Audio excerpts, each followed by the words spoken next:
آپ دیکھ رہے ہیں واسودیو شارٹس۔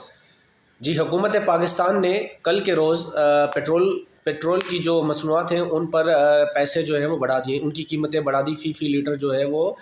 35 روپے یعنی پیٹرول اور ڈیزل پہ بڑھایا ہے۔ اس کے بعد عوام میں اس کا کافی رد عمل آیا ہے اور عوام نے اس پر شدید غم و غصے کا اظہار کیا، اور عوام کا یہ کہنا تھا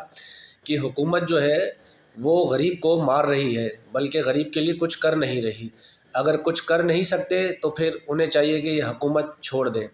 کیونکہ یہ لوگ تو یہ کہہ کر آئے تھے کہ مہنگائی عمران خان کے حکومت میں بہت ہو چکی ہے، جو کہ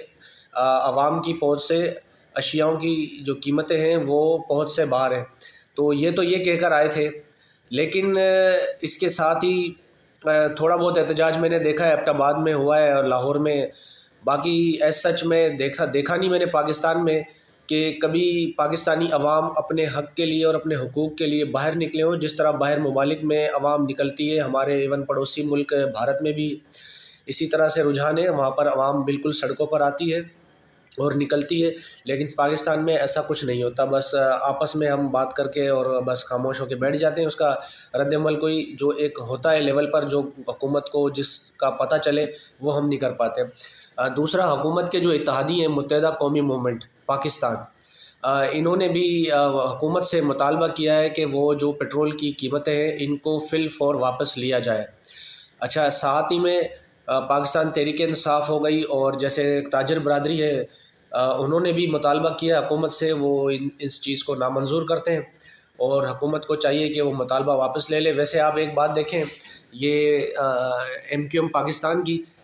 یہ حکومت جو ہے عمران خان صاحب کی چھوڑ کر ہی اسی لیے گئے تھے کہ ان کا یہ کہنا تھا کہ ان کے دور میں مہنگائی بہت ہو گئی ہے، تو انہوں نے مہنگائی کو جواز بنا کر حکومتوں سے یہ مستعفی ہو گئے تھے، الگ ہو گئے تھے۔ بہرحال وہ ایک الگ ایشو ہے، سب کو پتہ ہے کہ یہ الگ کس طرح ہوئے تھے، کیوں ہوئے تھے اور کیا وجوہات تھی، وہ تو ایک الگ اسٹوری ہے۔ لیکن عوام کو تو انہوں نے چورن یہ بیچا کہ انہوں نے حکومت نے جو ہے مہنگائی بہت کر دی، حالانکہ یہ ان کی حکومت میں ساری مراد لے رہے تھے، سارے مزے لوٹ رہے تھے جو ایک وزیر لوٹتا ہے۔ لیکن ان کی اب منافقت چیک کریں، جب تھوڑا مشکل وقت آیا اپنے ان کے اتحادیوں پر یہ چھوڑ کر بھاگ گئے۔ اب سیم یہ وہی راگ لاپ رہے ہیں عوام کو بیوقوف بنانے کے لیے۔ ابھی ان کی کنوینئر ہیں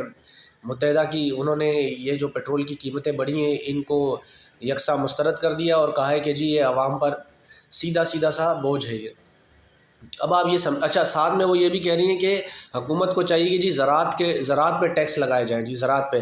اب آپ دیکھیں، یہ MQM جو ہے پاکستان، وہ شہری جماعت ہے، شہری علاقوں کی جماعت ہے، تو دیہات سے تو ان کا کوئی لینا دینا نہیں ہے۔ اب یہ دیہات پہ جو بیچارے کسان مزدور ہوتے ہیں، یہ ان پر وہ ٹیکس لگانے کا کہہ رہے ہیں، اور شہر میں یہ کہہ رہے ہیں کہ جی اس کو شہریوں کے لیے وہ یہ جواز بنا رہے ہیں کہ دیکھیں ہم تو آپ کے لیے آواز اٹھا رہے ہیں، اور ہم یہ چاہتے ہیں کہ بھئی حکومت یہ پیٹرول کو جو ہے قیمتیں جو ہے ان کی فی الفور واپس کرے، اس سے غریب جو عوام ہے وہ پسے گی، طبقہ پسے گا۔ لیکن در حقیقت بس یہ ایسی ہے بس یہ باتیں۔ اچھا، دوسرا، اس پر جو یہ حکومت نے پیسے بڑھائے، اس پر عمران خان صاحب نے بھی اپنا رد عمل دیا۔ انہوں نے کل ایک ٹویٹ کی ہے، اس ٹویٹ میں وہ کہتے ہیں کہ کرپٹ نااہل امپورٹڈ سرکار کے ہاتھوں معیشت کی بد انتظامی کا یہ عالم ہے کہ اس نے ڈیزل اور پیٹرول کی فی لیٹر قیمتوں میں 35 روپے کا اضافہ کر دیا۔ اچھا، عوام اور تنخواہ دار طبقے کو تو اس میں کچل دیا حکومت نے، یہ ان کا کہنا تھا۔ اور ساتھ میں حکومت کا جو ارادہ ہے وہ منی بجٹ کا ہے، وہ سنا ہے ابھی کچھ ہی دنوں میں منی بجٹ لانچ کریں گے، تو اس پر بھی عمران خان صاحب اپنا رد عمل کہہ رہے تھے کہ جی اب یہ 200 ارب روپے کے منی بجٹ کے ساتھ بجلی اور گیس کی قیمتیں بھی بڑھائیں گے، جس سے مہنگائی کی نئی لہر آئے گی۔ اب جب وہ نئی لہر آئے گی تو وہ تقریباً کوئی 35% کے قریب جو ہے وہ نئی لہر ہوگی مہنگائی کی۔ اچھا، یہ جو ہے حکومت نے IMF کے دباؤ پہ ویسے تو یہ قیمتیں بڑھائی ہیں۔ اچھا، یہ ان کے جو معاملات ہیں وہ IMF کے ساتھ تعطل کا شکار تھے، جس پر IMF نے ان کو اسحاق ڈار صاحب کو اور حکومت کو کہا کہ جی دیکھیں آپ تو پہلے ڈالر کو ڈھیلا چھوڑیں، کیونکہ انہوں نے ڈالر کو جو ہے مصنوعی طور پر وہ کنٹرول کر کے رکھا ہوا تھا۔ اب جب انہوں نے ڈالر کو ڈھیلا چھوڑا تو آپ دیکھیں ڈالر 268 تک چلا گیا، اور ساتھ میں انہوں نے پیٹرول کو جو ہے وہ اب لے کر آ گئے، یہ تقریباً اچھے خاصے مارجن پہ لے کر آ گئے ہیں۔ اب دیکھیں، اب وہ IMF والے بھی آ رہے ہیں، جب وہ IMF والے آئیں گے مزید مذاکرات کریں گے تو عوام پر اور بوجھ ڈالا جائے گا۔ یعنی پاکستان میں جو ٹیکس کا نظام ہے نا وہ غریب عوام کے لیے تو بس سمجھے قاتل ہے، وہ غریب عوام اس میں پستی ہے۔ اچھا، اس کے ساتھ الیکشن کمیشن نے پچھلے دنوں اعلان کیا تھا کہ وہ جو پاکستان تحریک انصاف کے انہوں نے 33 استعفے قبول کیے تھے قومی اسمبلی سے، ان پر وہ ضمنی انتخابات کرائیں گے۔ یعنی ضمنی انتخابات بھئی حکومت کی آپ چکر بازی دیکھیں کہ وہ پاکستان تحریک انصاف نے جو استعفے قاسم سوری کو جمع کرائے تھے 125 کے قریب، اب یہ اس کو شیڈول میں جاری کرتے ہیں، یعنی 25 30 کر کے اس طرح کر کے، تاکہ پی ٹی آئی والوں کو آہستہ آہستہ فارغ کیا جا سکے۔ اب انہوں نے اعلان کیا ہے کہ ہم یہ جو ہے ضمنی الیکشن کرائیں گے۔ الیکشن 33 حلقوں میں ہوں گے، جن میں کراچی 9 ہیں، راولپنڈی کے 5 حلقے ہیں، اسلام آباد 3، لاہور اور ملتان کے 2 جبکہ کوئٹہ، جہلم، بکھر اور ڈی جی خان کا 1 اور خیبر پختونخوا میں 8 حلقے۔ اب یہ جو ہے یہاں پر یہ ضمنی الیکشن کرائیں گے۔ اب یہ جب ضمنی الیکشن کرائیں گے تو اس میں کل پاکستان تحریک انصاف نے اپنی کور کمیٹی کا اجلاس بلایا تھا۔ اب اس اجلاس کے بعد جو ہے انہوں نے ایک تو یہ مطالبہ کیا ہے کہ صدر پاکستان جو ہیں، جو پیٹرن ان چیف ہے، ان کو انہوں نے خط بھی لکھا ہے کہ وہ وزیر اعلیٰ خیبر پختونخوا کے جو انہوں نے بیان ایک دیا ہے کہ بھئی الیکشن کی جو ڈیٹس ہیں وہ اناؤنس کرنا میرے بس کی بات نہیں، وہ میرے اختیار میں نہیں، وہ پاکستان کی اسٹیبلشمنٹ اور عدلیہ نے کرنا ہے۔ تو یہ بہت ہی سیریس قسم کی جو انہوں نے ایک ایلیگیشن لگائی ہے اداروں کی طرف، اور لگتا بھی کچھ اسی طرح سے۔ تو اب اس کے لیے انہوں نے صدر پاکستان سے پاکستان تحریک انصاف کا مطالبہ ہے کہ آپ اس معاملے میں انٹروین کریں اور دیکھیں اس معاملے کو کہ یہ معاملہ کیا ہے، اور آپ مداخلت کریں۔ اور یہ جو کہتے تھے بھئی ہم تو پولیٹیکل ہیں اور ہماری سیاست میں کوئی مداخلت نہیں، اب معاملات اسی طرف جا رہے ہیں، تو اس میں انہوں نے کہا ہے کہ آپ ذرا چیک کریں۔ اور اس کے ساتھ ہی انہوں نے یہ ایک اعلامیہ جاری کیا جس کے عمران خان کی رہائش گاہ زمان پارک میں پی ٹی آئی کے اجلاس میں پیٹرول کی جو قیمتیں ہیں اس کو بھی انہوں نے یکساں مسرت کیا ہے کہ اس کو آپ واپس لیں۔ دوسرا، عمران خان صاحب نے بھی چیف جسٹس آف پاکستان کو ایک خط ارسال کیا ہے جس میں ان کا یہ مطالبہ تھا کہ فواد چودھری کے جو حقوق ہیں اس کی حفاظت کی جائے۔ یعنی جس طرح کا بہیمانہ تشدد سینیٹر اعظم سواتی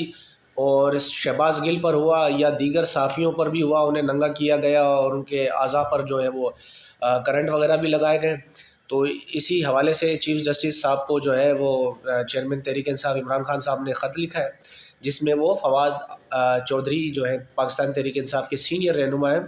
جو ان کی جو حقوق ہیں ان کی پامالی نہ ہو، ان کے حقوق کا خیال کرا جائے، ان کو دیکھا جائے، یہ معاملات کو سارے کو اس کے لیے بھی خط لکھا ہے۔ اور ساتھ ہی اجلاس میں یہ بھی فیصلہ ہوا ہے کہ یہ شاہ محمود قریشی صاحب نے کل اس کی اناؤنسمنٹ کی تھی، بڑا لمبا چوڑا ایک وہ اعلامیہ لے کر آئے ہوئے تھے، لکھ کر لے کر آئے ہوئے تھے، بڑی کمپریہنسو انہوں نے اپنی میٹنگ کی، اس کے بعد انہوں نے یہ اعلامیہ پڑھ کر سنایا جس میں وہ کہتے ہیں اجلاس کے بعد پاکستان تحریک انصاف کے وائس چیئرمین شاہ محمود قریشی اور اسد عمر نے مشترکہ طور پر میڈیا سے بات چیت کرتے ہوئے یہ بتایا ہے کہ جو قومی اسمبلی کے جو یہ استعفے منظور کیے ہیں اسپیکر صاحب نے، اور جس پہ ابھی یہ الیکشن کا شیڈول بھی آ گیا ہے، تو ان تمام کے تمام نشستوں پر، حلقوں پر جو پاکستان تحریک انصاف کے ہیں امیدوار وہ عمران خان صاحب ہوں گے۔ یہ شاہ محمود قریشی صاحب نے کل اس بات کا اعلان کیا۔ اب یہ دیکھیں کپتان جو ہیں وہ عمران خان صاحب یہ ایک عالمی ریکارڈ بنانے جا رہے ہیں، یعنی اس سے پہلے بھی ریکارڈ ان کے پاس تھا، اس سے پہلے انہوں نے 5 حلقوں میں سیٹیں الیکشن کنٹیسٹ کیا تھا، 5 میں سے 5 وہ جیتے تھے قومی اسمبلی کے۔ اس کے بعد انہوں نے 8 نشستوں پر وہ کھڑے ہوئے، اچھا 8 میں سے وہ 7 نشستوں پہ تو جیت گئے۔ ایک جو یہ ملیر والی سیٹ ہے وہ پاکستان پیپلز پارٹی نے سب کو پتہ ہے جھلو پھیر دیا تھا، وہاں دھاندلی کر کے وہ جیتے ہیں وہ لوگ سیٹ وہاں پر۔ ایک اچھا پی ٹی آئی کے جو سپورٹر ہیں اور ووٹر ہیں وہ دیکھیں موروثی سیاست کو وہ اتنا خاطر خواہ میں نہیں لاتے۔ اب آپ دیکھ لیں شہر بانو جو شاہ محمود قریشی کی جو بیٹی ہیں ان کو جب پاکستان تحریک انصاف نے ٹکٹ دیا تو وہ الیکشن میں ہار گئی، وہ اسے مسترد کر دیا، اور پی ٹی آئی کے جو سپورٹر ہیں ان میں اس چیز کو لے کر ان کا تاثر ٹھیک نہیں تھا کہ جی یہ شاہ محمود قریشی ہیں، پھر ان کے بیٹے زین ہیں، اب ان کی بیٹی بھی آ گئی ہیں تو ان کو بھی یہ دے رہے ہیں۔ تو اس معاملے دیکھیں پی ٹی آئی والوں نے تو شیر بانو کو بھی جو ہے وہ خاطر خواہ میں نہیں لے کر آئے، اور ابھی پی ٹی آئی والے جو بس وہ خان صاحب کو جانتے ہیں، اور پی ٹی آئی والے خان صاحب کو جانتے ہیں، خان صاحب کی اس وقت پاپولیرٹی اتنی ہے کہ بھائی اگر وہ خان صاحب ابھی کھمبے کو بھی کھڑا کر دیں گے تو وہ کھمبا بھی شاید جیت جائے گا، لیکن مروثیت کو سپورٹ نہیں کرتے پاکستان تحریک انصاف والے۔ ابھی دیکھتے ہیں آگے چل کے اور معاملات کس طرح جاتے ہیں۔ فی الحال ابھی تک کے لیے اتنا ہی، اور جیسی کوئی نئی اپڈیٹس آئیں گی ہم آپ کو اپڈیٹ کرتے رہیں گے۔ تب تک کے لیے اگر آپ چینل پر نئے ہیں تو چینل کو پلیز سبسکرائب کر دیں، بیل آئیکن کو کلک کریں، کیونکہ جو ہی کوئی میری نئی اپڈیٹ یا ویڈیو ہوں گی وہ آپ تک مل جائیں گی۔ تب تک کے لیے اللہ حافظ۔